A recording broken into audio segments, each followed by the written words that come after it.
Assalomu alaykum azizlarim. Kanalimizda yangi bo'lsangiz obuna bo'lishni unutmang. Aziza itoatli, ota-onasining gapini ikki qilmaydigan, odobli, aqlli qiz edi. Maktabni bitirgach Azizani so'rab har tarafdan sovchilar kela boshladi. Qarindosh urug' maslahatlashib, Azizani uzoq qarindoshlardan biriga uzatishdi. Olis viloyatga kelin bo'lgan Aziza taqdiridan nolimadi. Aksincha qaynona qaynotasining hurmatini joyiga qo'yib, ikki qo'li ko'ksida xizmatini bekam-ko'z bajarardi. Turmush o'rtog'ini hurmat qilar, har bir gapini qonun bilib itoat qilardi. Ertalab ishga kuzatar, kechqurun xush keldingiz deb kulib qarshi olardi. Qaynona qaynota ham farzandlarning baxtini tilab duo qilishardi. Oradan yillar o'tib, Aziza 4 nafar farzandning 3 o'g'il, 1 qizning onasi bo'ldi. Turmush o'rtog'i Rustamning mansabi oshib, o'zi ishlaydigan tashkilotga rahbar qilib tayinlandi. Endi uning aytgani aytgan, degani degan edi. Bir qaraganda bu oila judayam baxtli, ravon yo'ldan ketayotganga o'xshardi.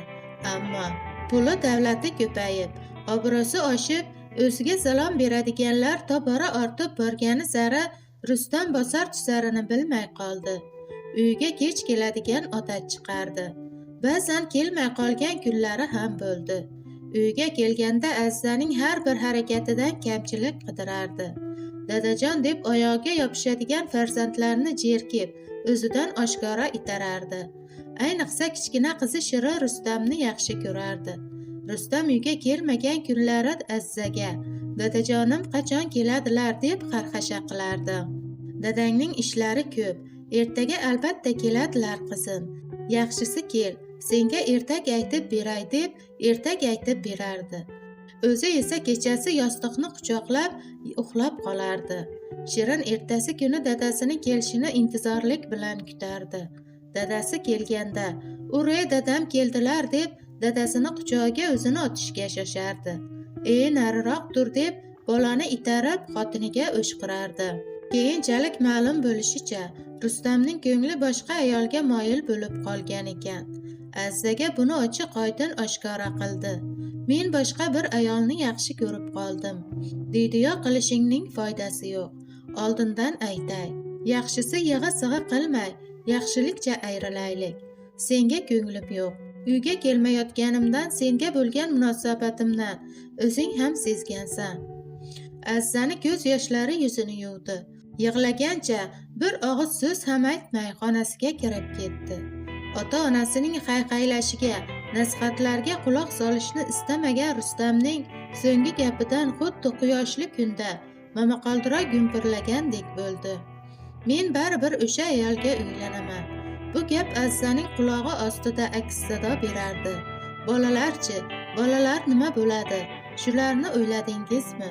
Men bilan yashashni istamasang, ana katta ko'cha, bolalaringni ham olib ket." Aziza lom-lom demadi. Bariga sabr qilishga ahd qildi. U eriga Yaratgan insof berishiga ishonardi. Rustam aytganidan qolmadi. O'sha qo'l ostida ishlaydigan ayol Nargizaga uylandi. Topganini unga tashiy boshladi. Rustam birinchi oilasining kap-ko'stidan xabar olish u yoqda tursin. Bolalardan hol-ahvol so'rashga ham yaramasdi. Ba'zida bir kelib uydagi qo'lga ilinadigan narsalarni olib chiqib ketar. Aziza esa unga qarshi hech nima deya olmasdi. Shirin esa dadasi kelib ketgandan keyin yig'lab, Azizaning yurak bag'rini ezib yuborardi. Aziza Yaratgandan faqat o'ziga sabr, Rustamga esa insof so'rardi. Ota-onasi ham o'g'lining noshudligidan, gulday oilasining, farzandlarning qadriga yetmay, qayerdagi bir ayolga ilakishib yashayotgandan afsus qilishardi. Rustam uyiga yana keldi. Shirin, "Dadajon ketmang" deb Rustamni oyoqlariga yopishdi. "Sizni yaxshi ko'ramiz dadajon, sizni sog'indim, juda ham sog'indim" deb yig'lardi. Rustam esa Shirinni ko'z yoshi-yu gaplariga qayrilib ham qaramasdi. Uyga kirib bir sumka bilan uydan chiqib ketdi. "O'g'lim, gulday bola chaqangning uvoli tutmasaydi deb qo'rqaman" dedi onasi. Rustam hech narsa demay ketdi. "Yaxshimi yomonmi, shu odam bolalarimning otasi. Ko'z ochib ko'rganim. Qilg'iliklarini yuziga solsam, farzandlarning oldida nima degan odam bo'ladi? Bolalarimiz uni yomon ota sifatida qabul qilishmasin. Mening yonimni olaman deya otalarning og'rintirib qo'ymasin. Aziza shunday o'y bilan dardini ichiga yutar. Uydagi gapni ko'chaga olib chiqmas.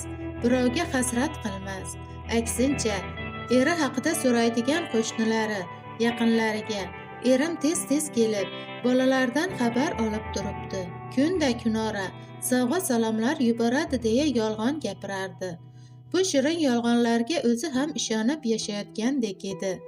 Aziza farzandlarini el qatori kiyintirish, yedirib ichirish uchun goh maktabda farroshlik qildi, goh bozorda sut qatiq sotdi. Keyin chevarlik bilan shug'ullandi. O'g'illari ham katta bo'lib qanotiga kirib qolishdi. Rustam esa ishni eplolmagani uchun rahbarlikdan oddiy ishchi xodim darajasiga tushdi. Xodimlar o'rtasida ham obro'si yo'q edi. Avvalgi farovon hayot, to'kin sochin turmushga o'rganib qolgan Nargiza ishi yurishmayotgan eriga ochiq-oshkora yomon munosabatda bo'lardi. Na usti boshiga qarar, na ovqat choyga qarardi.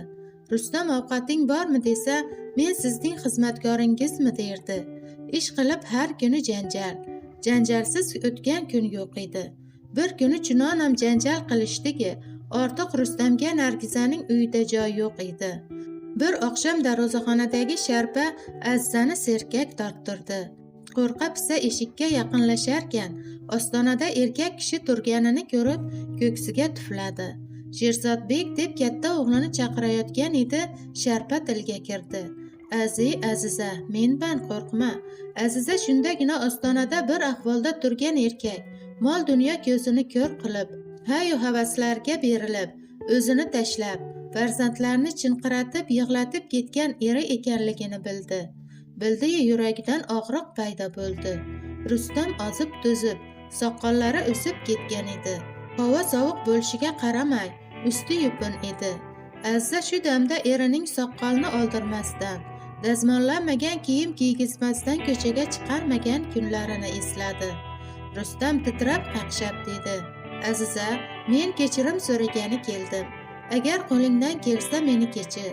Aziza erining og'zini kafti bilan to'sdi. "Unday demang dadasi. Kim bo'pmiz kechirmaydigan?